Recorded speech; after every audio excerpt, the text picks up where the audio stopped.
Venerable Bhante, the Buddha often emphasized that the teachings are verifiable here and now, not relying on blind beliefs, but on personal experience and observation.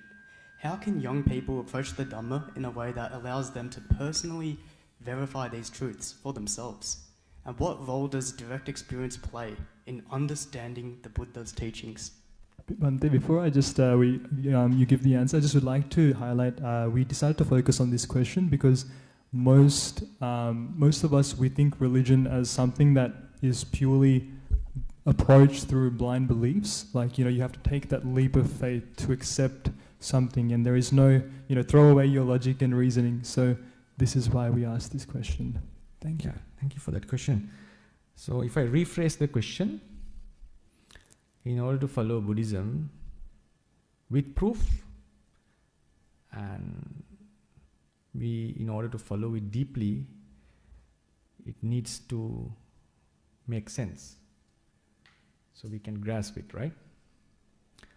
So we are bordering a philosophical view called evidentialism. The view is, it's a fault to accept a belief without proof or evidence. Right? So even we are not accustomed to this philosophical view, seems like sometimes our mind needs some proof to believe on something. Right? Maybe that may be the underlying philosophy beneath this question. Okay? Where's the evidence to prove something? And this question, if you ask from a philosopher, you are knocking at the door of skepticism. Skepticism.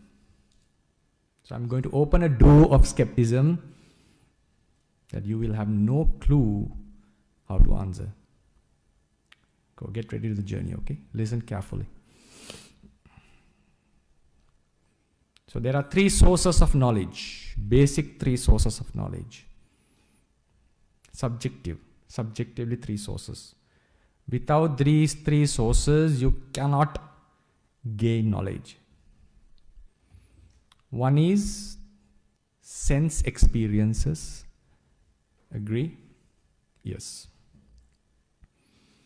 Another is testimony. Testimony means the information given to us by others. How many of you have witnessed World War II? I think none, right? None among the elders even. For sure not the World War I. But we do say, right? Hitler was responsible. Germany was responsible for both the world wars. We do say. We believe on a testimony.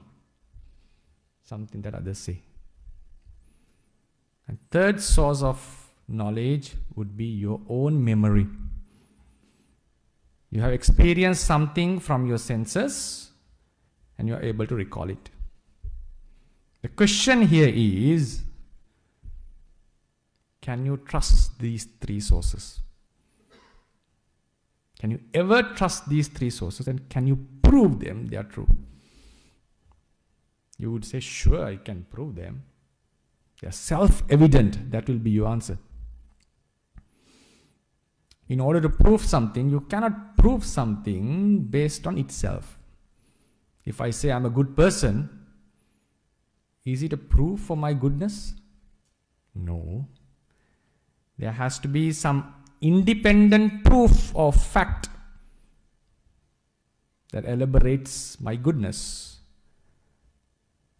That's called untainted facts. This is the philosophical term we use. Untainted facts. Independent, untainted facts. Facts independent of the subject matter that we are scrutinizing. Okay, I hope you can follow what I mean. Then you can ask another question. What about a videotape, CCTV camera? Don't they give us some information? Yes, they do. Fossils, they do give information. Tapes give you. But in order to understand them, you have to use the senses, right? Immediately after seeing them, you have to recall them with memory, right? And you have to bring the testimony and explanations from others. So therefore, videotapes, testimony are nothing other than, they are also they are under these three. So these are the main three sources. You believe on others' testimony, you rely on your memory, and you rely on your sense objects. Someone asks, how do we prove the religion? The question would be, how do you prove these three first of all? These are the very basic sources of knowledge. The question is memory ever reliable? You may say it's reliable sometimes, not always. Sometimes we have false memory. It's not the question. Is it ever reliable? Can you prove your memory is correct? Take this example. I know you have a different example. Before coming into that, I'll take a very simple example and show you the problem here. Just want to enlighten you, give an insight on this. Think about a past experience. You parked your car in a certain place. You went to the office or to the school or to the market, and you remembered I parked it there. You came back, you went into the car, and it was there. And your past memory was reliable because you could see it is in the same place. And you drove it. Right? So it has to be reliable. And you say this to me based on another memory, right? So you are proving your memory based on memory. Is it valid?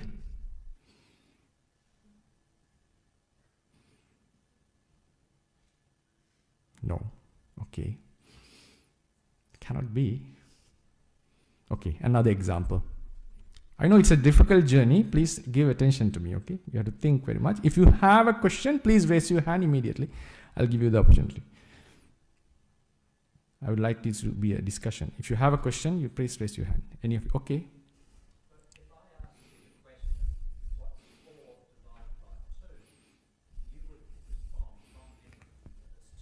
Yes.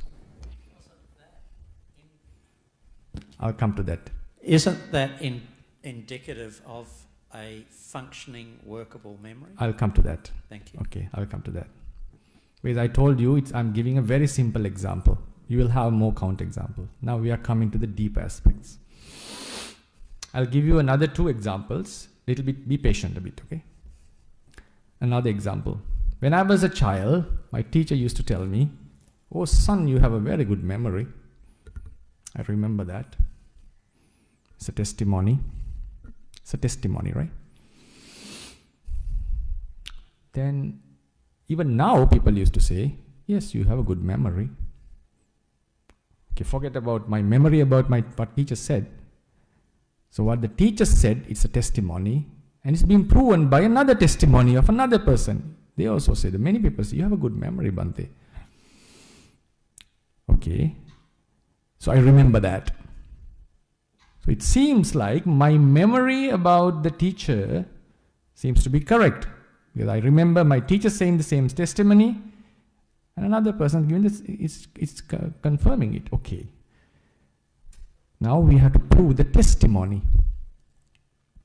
We are proving memory based on testimony. Right? We are proving the memory based on testimony. So how do we prove testimony? How do we prove testimony? So for example, testimony is someone says something to me. This is this. Okay. For example, he says, "There is something in the room," for instance. Okay. Take it like this, a past experience. Don't bring the present, okay? There was something in the room. I went there and I saw it. Yes, what he said was correct. Remember? He said, "There is something in the room." I went there, I saw it. So I would say, yes, the testimony is sometimes true. I say this based on my memory, right? So I prove testimony again based on memory. Where did I start? I started to prove memory based on testimony, and I proved testimony based on memory. Okay, again. Still the circular. Did you get the point? Because in the first place, that's why you have to be very careful when I'm saying this. My teacher said I have a good memory, so I'm going to prove my memory, right? I remember that. Even now people are saying, seems like my memory is accurate, because even now people are saying the same thing. So my memory should be accurate. But I'm going to prove my memory based on testimony. Now I have to prove the testimony. How do I prove the testimony, for example? The example I give you, you can have many other examples. I'll come to that, okay? As you said, James, right? Right. So the example I gave you, I remember someone telling there's a key in my room. When I went there, I saw it. So I can prove my testimony. But that's based on my memory, right? So I'm proving my testimony based on memory. I wanted to prove my memory and I took testimony, and in order to prove testimony, I take memory. Come on, it's still circular. You're not out of the fold. And now what James said, what he was telling, senses, very basically on senses. Because I hear you. I remember, for example, the example you took may be a little bit complicated for everyone to understand. I'll take a very simple example, but still matching with this. Take a present example. Someone, before I came here, the organizer said to me, there will be a good microphone. Their testimony. When I came, yes, I can see through my senses. Okay, through my senses. Okay, the skeptic would ask, prove your senses, prove that your senses are true. How do you prove the senses are true? Isn't it self-evident? No, this is not an answer. You are asking proof. If you ask proof for the religion, I'm asking, give a proof for senses. What is the best proof for senses? Another good example. I saw something with my senses far away like a coin. I trusted, I went and saw, oh, it's a coin. It's a coin. I saw something here, and you also saw something here, and you confirm it, and you say, it's a testimony for me. If I confirm my senses through others, I confirm it through testimony again. If I confirm what I saw can be seen again, I'm confirming my senses through senses again. Did you get this point? I saw it. I again come and see it. It's there. You're proving your sense experience through sense experience. So in order to prove your memory, either you go into testimony or to senses. In order to prove testimony, you go into memory or senses. In order to prove senses, you go into memory or testimony or senses. Come on.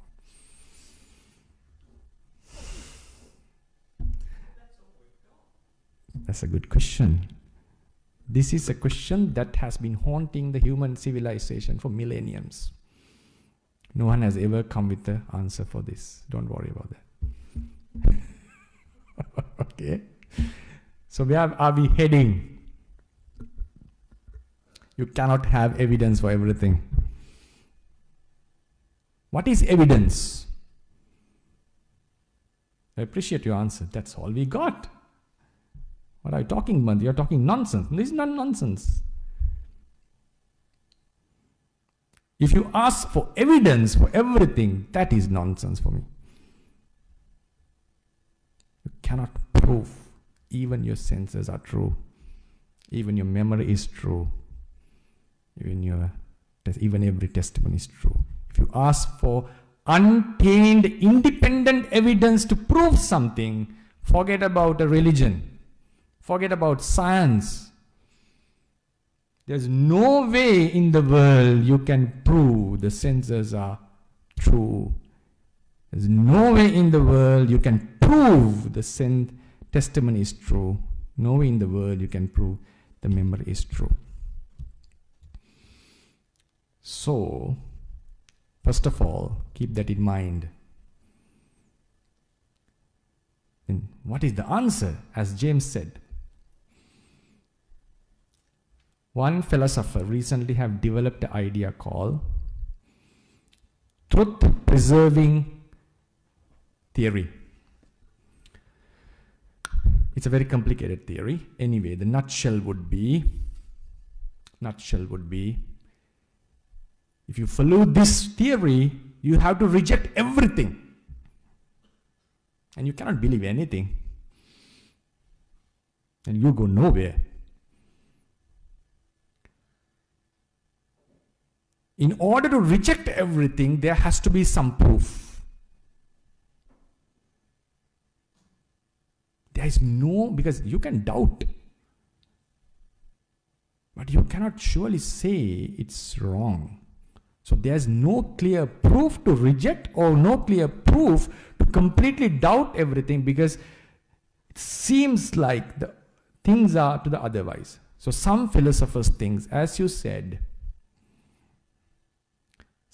we have to take them as they are. Some senses have to be true.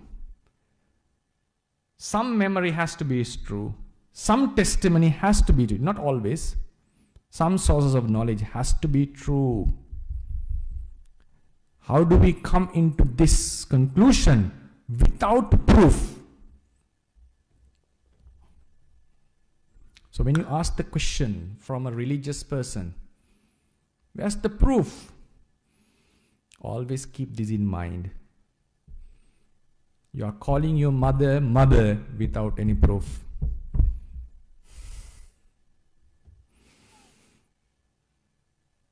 There's no way in the world you can prove it. Bertrand Russell asked a very nice question once. If someone brings a hypothetical argument, try your best to prove this is wrong. Okay, this is the argument. The entire world sprung into the existence 5 minutes ago, and that in that existence, it gave you a false memory that you were born 30-40 years ago. The entire universe came into the existence with all the fossil records, deceiving you that the world existed for 4 billion years. If it came into the existence with such a deceiving nature 5 minutes ago, and you are inherited with such a false memory, how can you prove that theory is wrong? How can you prove the world existed before that? No way you can do that. It's a bizarre argument, I know that. That's why he's saying, the world came into the existence.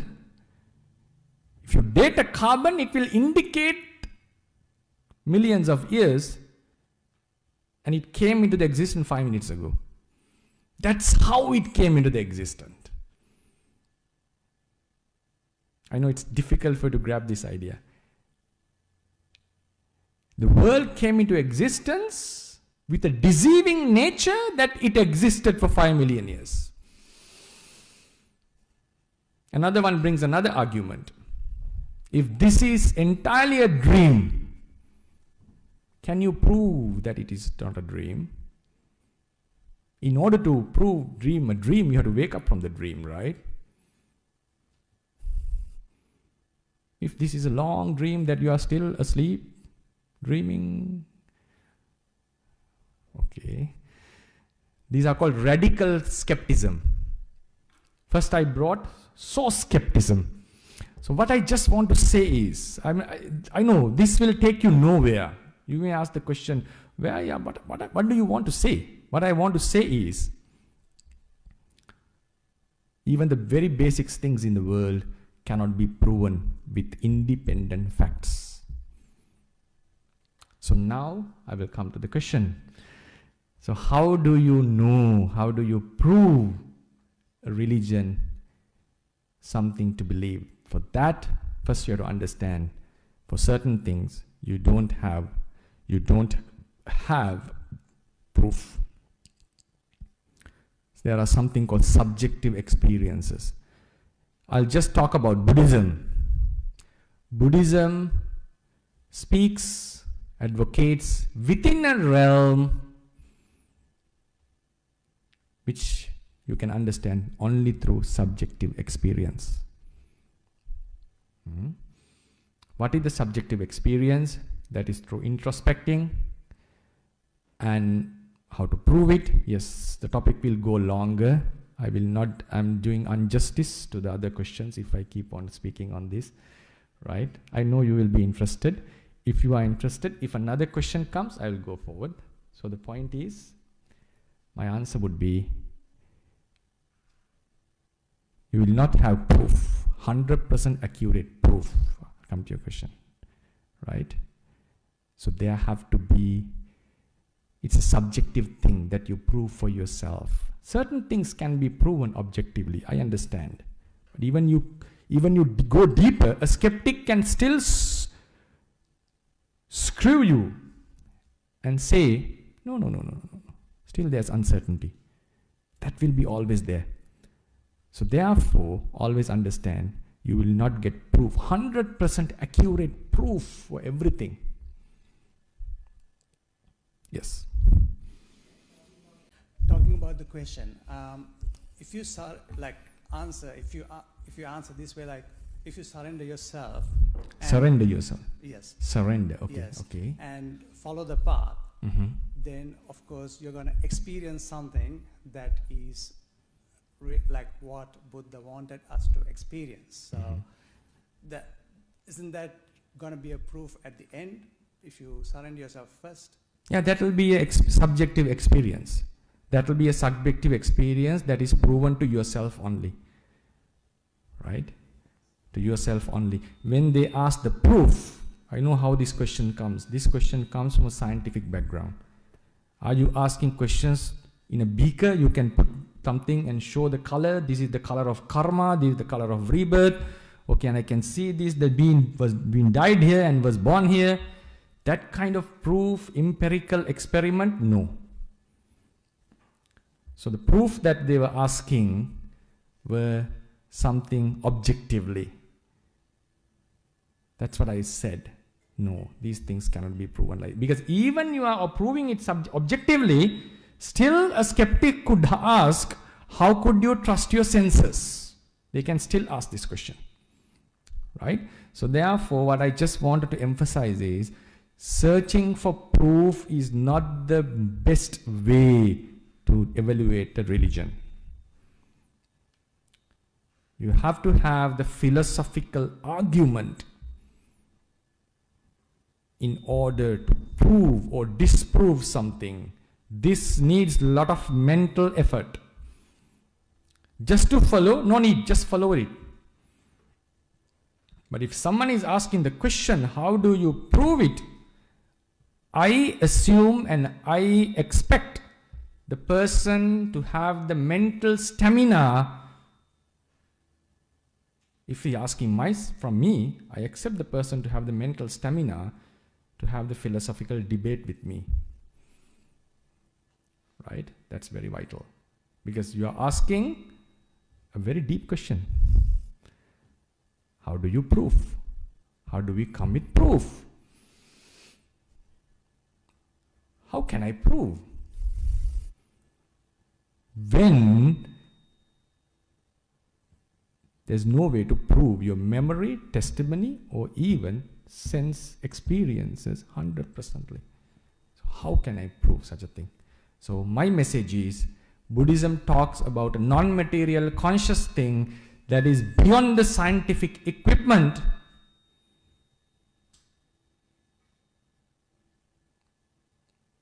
And that can only be known through subjective experience. is there any possibility, or next question comes, okay, now Bhante says, is there any possible clue that we can believe in such thing called karma or Buddhism or reincarnation? Can you give us a clue? A scientific clue? No way, forget about it. Any philosophical clue at least? Okay, take this. I'm challenging now. Given the physical laws, according to modern physics, I think most of you have done physics at least to some degree, right?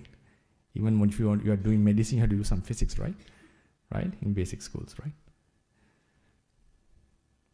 Everything is made out of particles, right?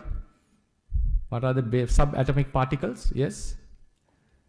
Yes, electrons are there, protons are there, neutrons are there. Yeah, these are the subatomic particles. There's nothing other than that. They have divided neutron and proton. They have found quarks.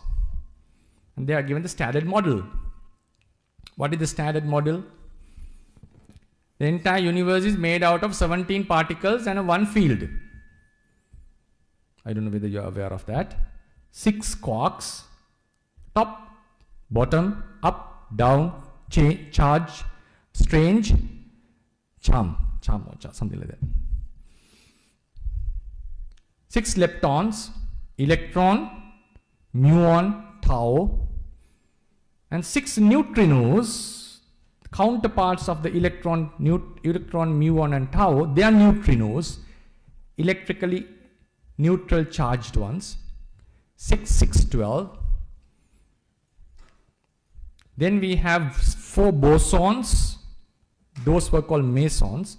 4 bosons which can carry the forces, 4 force carrying particles. Photon.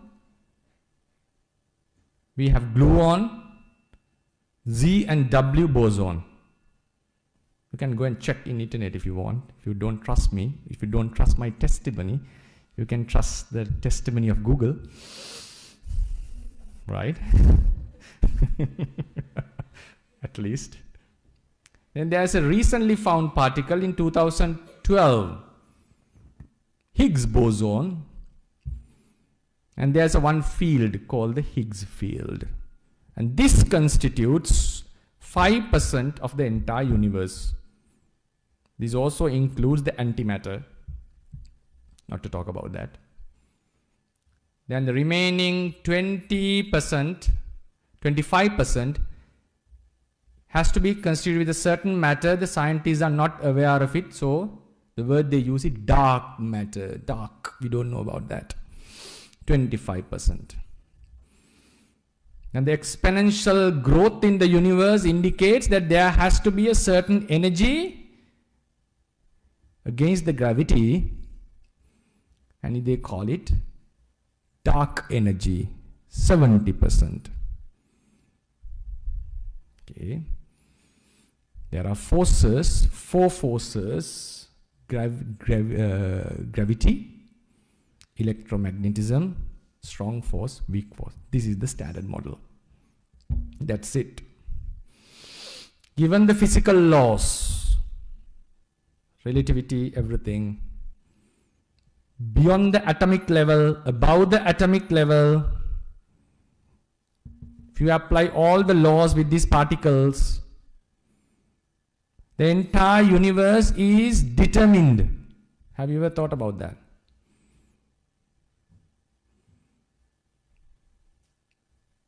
The entire cause of the universe is determined if there's only matter.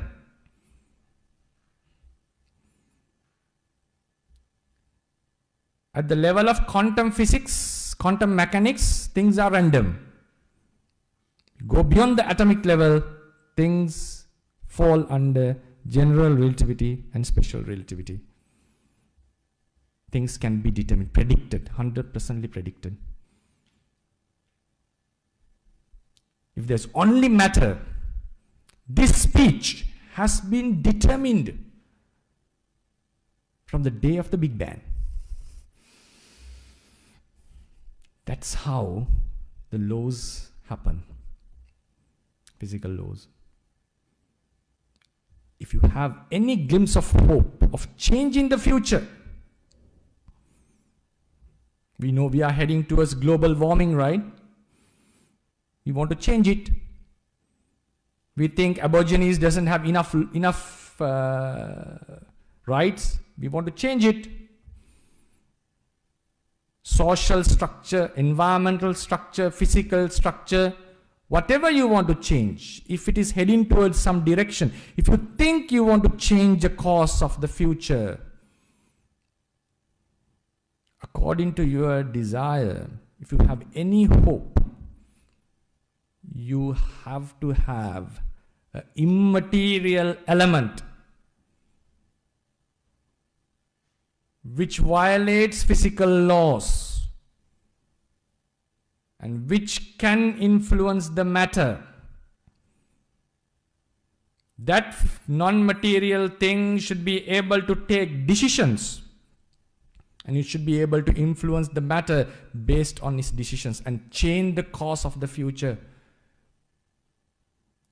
Otherwise, there's no free will, there's no hope of changing. This is the philosophical hope or possibility I show to you all about Buddhism. What is the pivotal point here? There has to be an immaterial thing. If it is immaterial, physics, science is always material or physical. Energy is physical. Matter is physical. I'm talking about an immaterial thing, which is beyond the scope of science. If you think in determinism, okay, you can believe in physicalism. Be with it. Don't worry.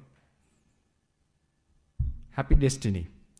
But if you think the future can be changed, if you think there is hope of change, there's no other way than a non-material element influencing the physical. And this non-material element is beyond the scientific investigation. It breaks all the physical laws. It has to break all the physical laws. This has not been proven, but that's the only possibility. That's why many scientists don't believe in a consciousness. But they know from in bottom of their heart, all of them knows. The moment you embrace physicalism, you embrace determinism. Everyone who knows physicalism knows this. But they keep silenced on this. So if you have any hope of a future, possible future, there has to be a non-material thing. So the point is, this non-material thing should be able to influence the matter. Consciousness, for example. I want to change the course of the future, the global warming. I have a desire, ambitious person. My consciousness influences my body. And my body, through my consciousness, I influence others, their consciousnesses, actions. It affects the material world. Change the course of the world. It was heading this side, we change it this side. Possible. But what is the pivotal thing? Non-material could influence the material. What is karma? I'll come to you. Non-material influencing material. Consciousness, non-material influence the material. If you are thinking about a non-deterministic future, you have to come with a non-physical element that can influence the matter. This is the realm Buddha was talking about. This has weird stuff. It doesn't agree under the physical laws. This is the gate and opening for you all. Yes, James.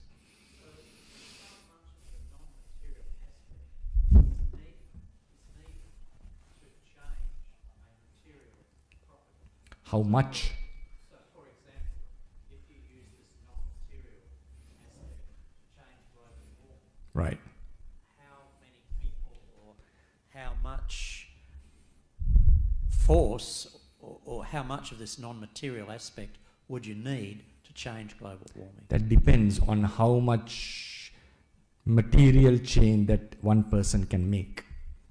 Well, I would suspect one person can make Yes. probably less than that. Yes, much. yes. So you have to influence many other non-material consciousnesses and make a huge impact to the world.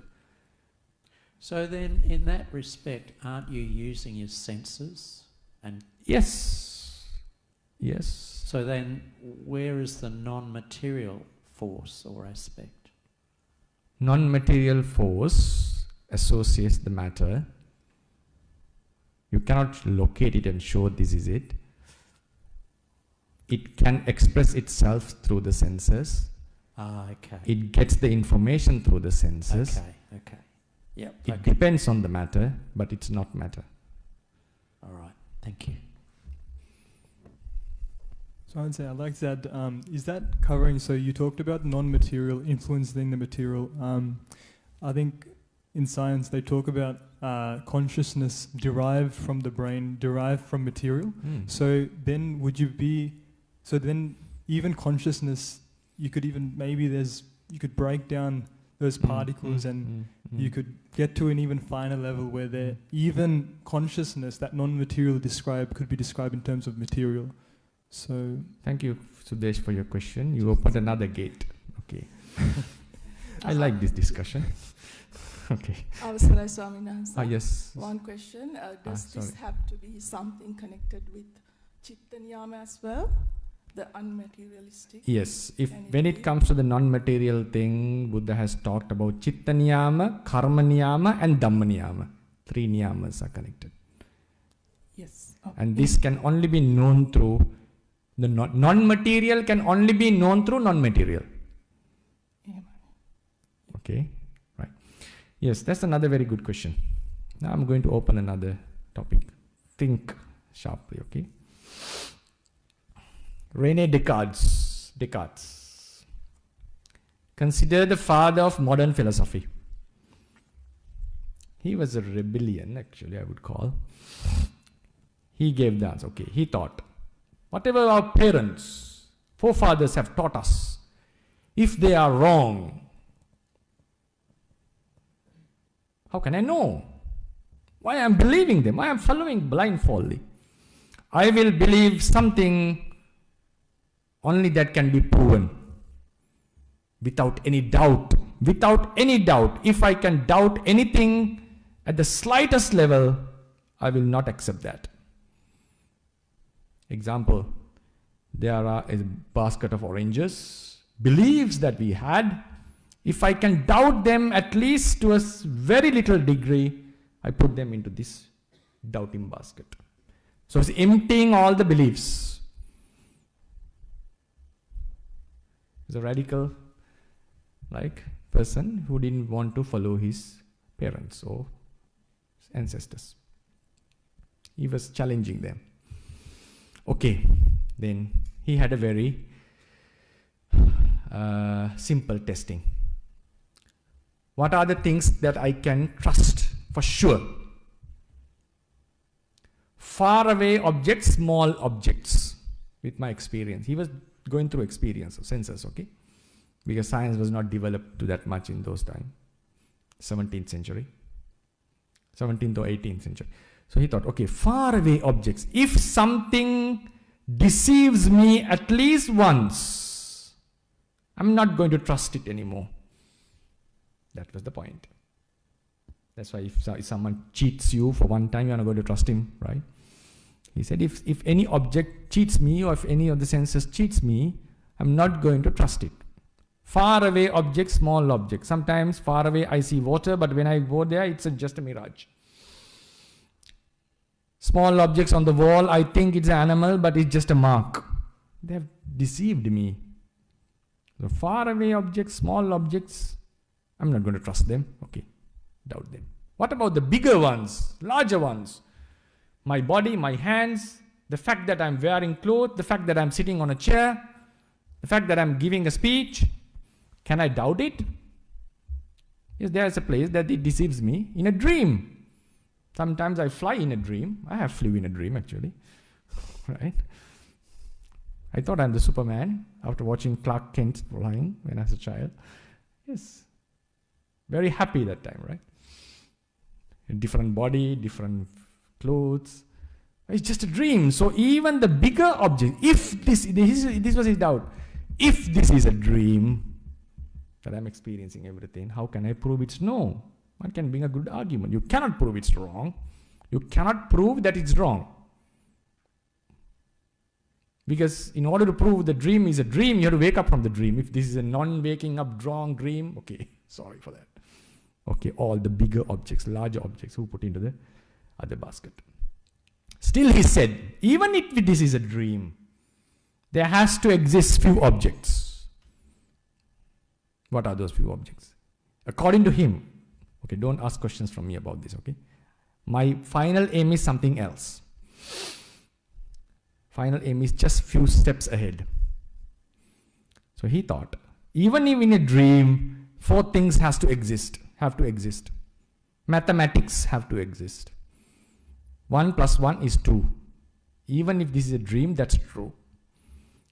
Some philosophers think maths is numbers are fundamental. Then he thought, the extended nature of a thing is true. Extended nature means the fact that it consumes space. That idea has to be true. Even this is a dream, if this is a dream. The 3D nature. Geometry has to be true, and he thought, even if this is a dream, there has to be color. That's why we see color. So he thought 4 things have to be true. Then he argued again with himself. What if even these 4 objects were given to my mind by an evil demon? Like in Matrix. Have you ever watched Matrix? Right?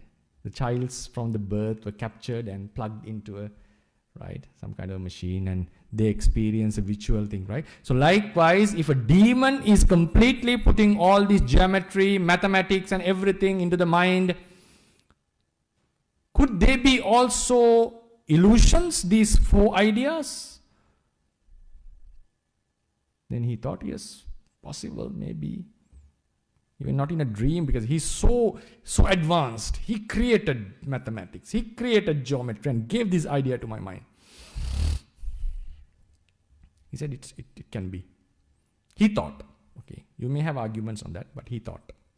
Then he came to the idea, okay, even if there is an evil demon who gives me all these ideas, I have to accept the fact that I am thinking. Even my mind is under the influence of a demon. Even I am thinking wrongly, I'm thinking. You cannot negate the fact that you are thinking. If you try to think whether I'm thinking, that action itself negates your question. If you come into a conclusion that there's no thinking, it's self-defeating. You have thought about it, right? Thinking has to be there. So he named it as thinking thing. So anyway, some said you don't need to name it thinking thing. There is thinking. This is where I want to come in. As for your question, you cannot negate the fact there is thinking. Thinking is there. Now there are 3 philosophical views about thinking. One is, some thought this thinking is a functioning of the matter. And that's mind-brain identity theory. And some said, no, it's not only brain, even a computer, an advanced computer could think. AI, strong AI. Right? For the inputs, it gives outputs. You type to ChatGPT, it gives you a reply, right? Even I myself at the end say thank you. It seems like it's thinking, obviously, right? Sometimes Do you have emotions? No, no, no. He said, no, I don't have emotions. It's like a human, right? ChatGPT. So some thought thinking is the functioning of matter. So they thought thinking can be reduced to matter and explained, as you said, the part level and with particles. There's a very good argument against this. Think about it.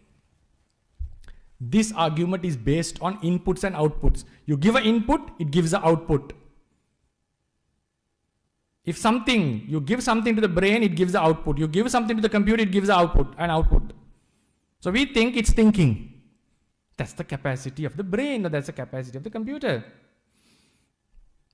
Now get ready for this argument. There is a Chinese room experiment.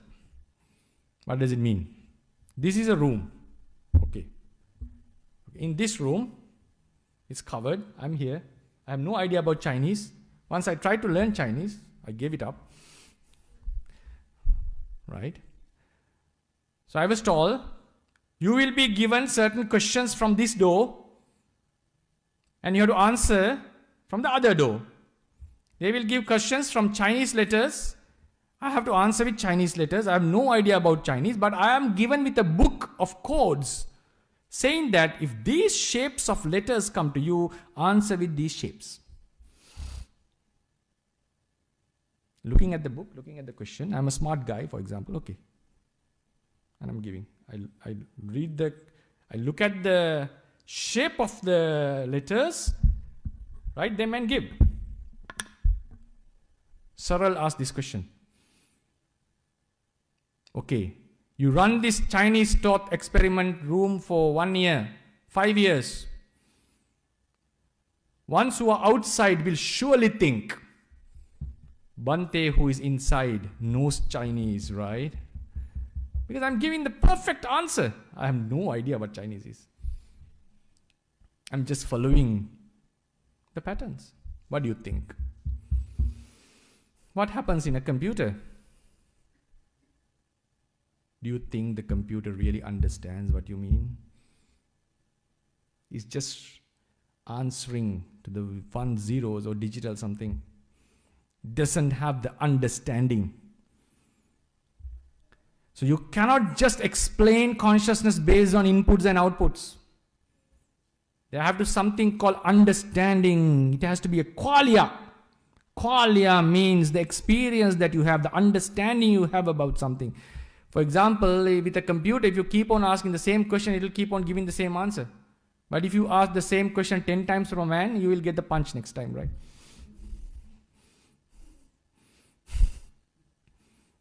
There's emotions here. There's understanding here. So therefore, more than 50-60% of scientists believe consciousness cannot be reduced to matter. It's a reductionist problem. Can you think electrons are thinking? Would you ever think electrons are thinking? No, seems not. Some think it's not a problem. Okay, what can I do? What can we do? They think the brain is thinking, matter is thinking. Maybe due to a certain kind of electronic mechanism, it thinks. Matter, it thinks. This is the first view. They think matter, the functioning of matter is consciousness. Functionalism, mind, brain, identity, whatever theories. The next question, as Sudesh asked. Then some thought, brain is matter, consciousness is emerging. It's not that the brain thinks. Consciousness is an emerging property. What does it mean by emerging property? Since you asked this question, I have to go to the depths. I'm very sorry if some people couldn't understand this. This question was in that level, right? Emerging property. What does it mean by emergent property? The concept of emergence came when we cannot explain everything with the theory of the reductionist theory. What is reductionist theory? I'm able to explain this plate with this matter. I can reduce it to matter, right? Particles. I can completely explain the functions of this plate based on its ingredients. I can explain the entire cake with its ingredients. I can reduce it into particles, its components, and explain the entire function. But in some cases, people are unable to explain the second layer based on the first layer. The best example is, everything is made out of particles. No one has ever come with an explanation about how evolution could be explained based on particles. Now there are attempts called quantum biology, how to explain biology based on quantum physics. Attempts are given. But normally the accepted norm, a person who is trying that would say, Bhante, we are trying. Yes, I accept that, I appreciate that. But still, so far, no one has come with a good explanation how evolution could be explained based on particles. So when you go from biology, what is under is chemistry. What is under chemistry is physics, particles, right?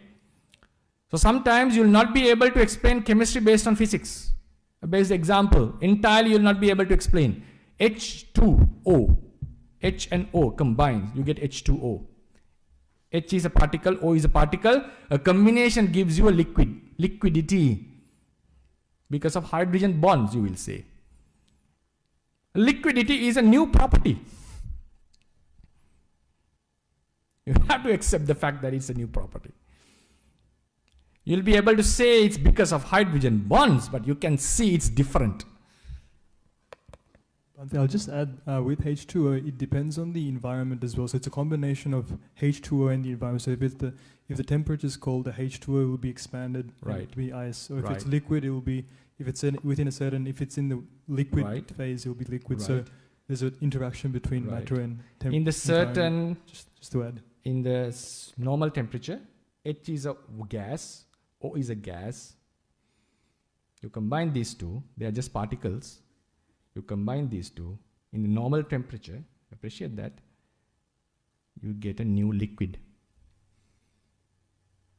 How do you explain this liquid nature? That's the question here. They call it, it's an emerging property.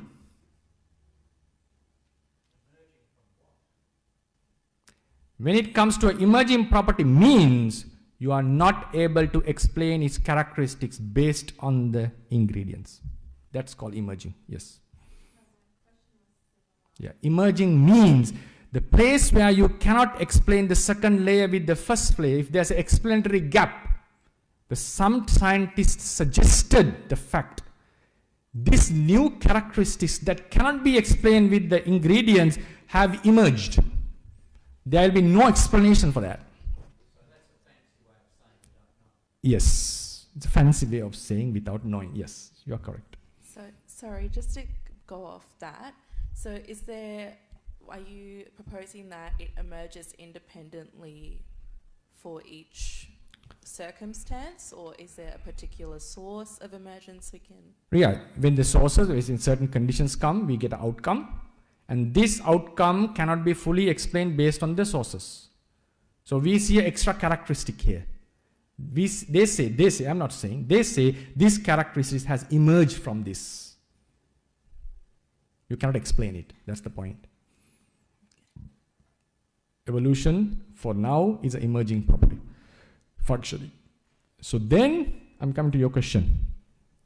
Those are called weak emergence. Then some said, when the brain is functioning, sometimes consciousness is emerging. It's a strong emergence, they say. Why it's strong emergence? Liquidity and H2O, you can show some kind of explanation. You can get closer to that, not fully closer to that. But consciousness and matter, come on, this is like too far. This is too far. So they named this in a fancy way, strong emergence. Why is that? Without the brain, you cannot have consciousness. That's the point. So they consider brain is a must. So consciousness has to emerge from the brain because consciousness is there. And they thought, no, it's too much to attribute that the electrons are thinking. Come on, you cannot tell them they are thinking. Consciousness has to be a different element, and it is emerging from this. What is the problem still? If it is emerging, still you are in the deterministic world. Functioning is happening in the brain, the material stuff. Brain is a material thing. Everything is always under causality. It's a closed system. Even it's an open system. Taken the entire universe, all the forces, still it's under the force of physical laws. So what happens? You can predict what is going to happen. So consciousness which is emerging is just an outcome of the matter. Consciousness cannot influence matter here.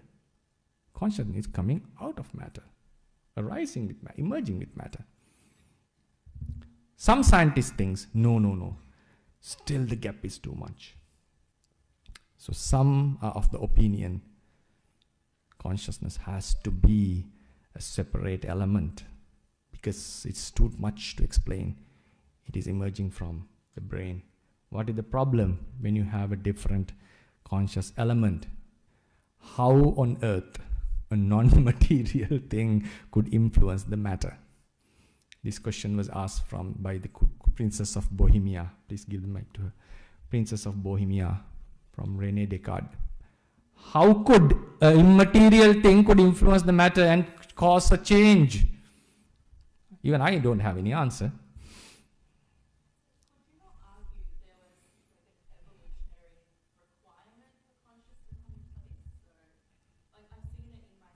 Yes.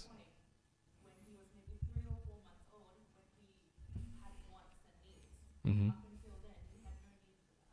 So he developed a higher level of consciousness in those months to meet the requirements of the outside world. So when can we say was that point? According to those, I'm not a person who believes in evoluting consciousness, because on my view, for example, consciousness cannot emerge from matter. Consciousness has to have its independent existence. It didn't exist in the space. It depends on the matter, but it has its own existence, depending on the matter. If you say the child had a certain need at a certain time, I would say that's consciousness was there. He was conscious before that, right? He had a certain desire. Yeah, he may have advanced thoughts. That consciousness, the ideas can evolve within one life. But this is talking about the consciousness itself evolving or arising. The contents of consciousness can change. If you're talking the consciousness, this act itself emerged from the matter, for me it's too much. Right? So as you said, if the scientists say it's emerging, it's not something that everyone agrees upon. Please keep that in mind. There are three views. Some things, it's the matter that is thinking. Some things, consciousness is an emerging property. Some things, consciousness is a separate property depending on the matter, but it's a separate property. Buddhism is on that view. It's a separate property because this qualia, the experience, the emotions, what we think, the subjective experience, cannot be attributed, reduced into the functioning of matter. It's something beyond matter according to them. If you want further, then this is going to go till the end. I am afraid about that. Yeah. Stone and a? Yes. It chooses its matter. It's very choicy. It's very picky. Not every matter can support a consciousness.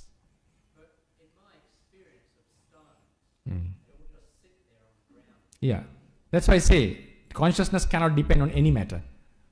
It depends on a particular amount of matter. Now, according to Buddhism, the karma plays a role. Now it's intertwined.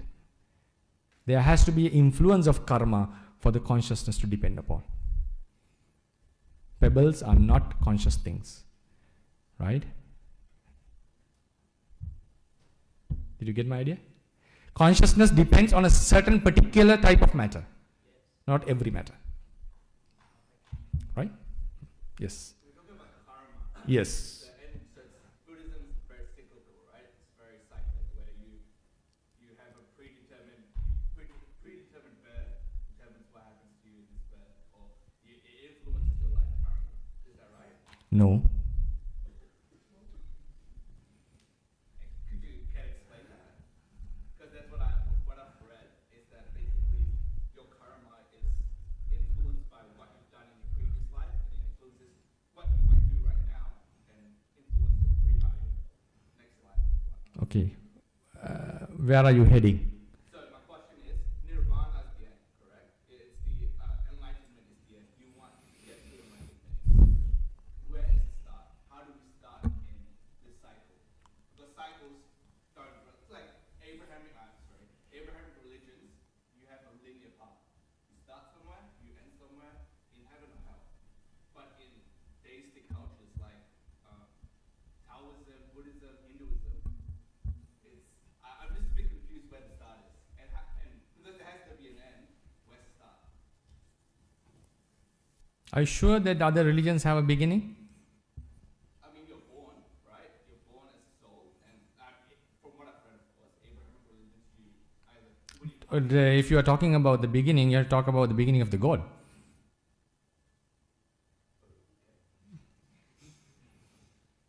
There's no beginning in any religion. Right? I'd say it's the views, so they have views about beginning or ideas about beginning, but maybe I think There's no empirically- ultimate beginning, that's what I'm ultimate saying. beginning. They may say the entire world began at a certain point, but that's not the ultimate beginning, right? Ultimate beginning should be the day that God began, right? So you're saying that According to Abrahamic religions, there's no beginning for the God. Okay, God has been there forever. Don't ask this question. God created with time and space. I'm not insulting. That's the answer, right? I would say you cannot create time. Come on. Okay, look at this example. God came, stood up, sat, and created the world. That's time. He did something before creating. That's time. Nothing to create in time. Big Bang theory. Everything began with a singularity. There was nothing, no space, no time. Which caused the Big Bang? No one knows. But it was triggered, right? It was triggered. Something has happened. So triggering, there's causality has to be there. You cannot say Big Bang came out of nothing or for no reason. Then Big Bang could have happened at any time. Why do we remain in that? No. So still they would say the time didn't exist. It's just a theory. The nowness have to have existed. How long the singularity remained. When you say the world began with singularity, what do you mean by that? I'm also asking the same question from them. Bante, I think we'll just move on because I know this is it goes into it's a very vast, infinite, almost infinitely appearing realm. Right, so give me 1 minute. Yes. I'll finish it. Yeah. Right. So With then, the according to Buddhism, there is called the doctrine of necessity. There was no beginning. The universe had been existing forever. Consciousness, according to Buddhism, is not something that can spring into existence out of nothing or out of matter. So it has been there forever. This is the point. Anamatagoyam bhikkhave sansaro pubbha kotina panyayati. There's no beginning for the consciousness. A yogi who is meditating, if there's no beginning to something, you cannot know it with direct experience. Have you ever thought about that? Only way to understand it, knowing that it is impossible to have a beginning. So, knowing the nature of the consciousness, one come into conclusion for every consciousness, there had to be a previous consciousness. The consciousness is rising and falling, is influenced by the previous consciousness. And consciousness cannot be produced by the matter itself, or it cannot spring into existence by itself, by out of nothing. So the only possibility you have is there have been a time, infinitely long time. I know this is very weird, but you go into all the three main views of existence, cosmology, divine creation, you still have the big problem of beginning. By accident, you still have the beginning problem. Doctrine of necessity, still have the beginning problem. Buddhism says there has been no beginning. End would be nirvana. It's not, end is not nirvana. Nirvana is a different state. It's been covered. I'll give you just simile. There has been a sound rising and falling of a machine. And you stop the machine. When you stop the machine, do you stop the last sound, or you stop the arising of new sounds? You stop the arising of new sounds, right? That's what you do, because every sound passes away. So you get the silence. Now tell me, did the silence begin when you switch off the machine, or the silence was already there and it was covered by sound? What would be your answer? Oh, that's Nibbana. Nirvana is existing always, and it's been covered. We are not attaining because of this consciousness and all this suffering. So what in Buddhism? You prevent the next birth, and that's Nirvana. Yes.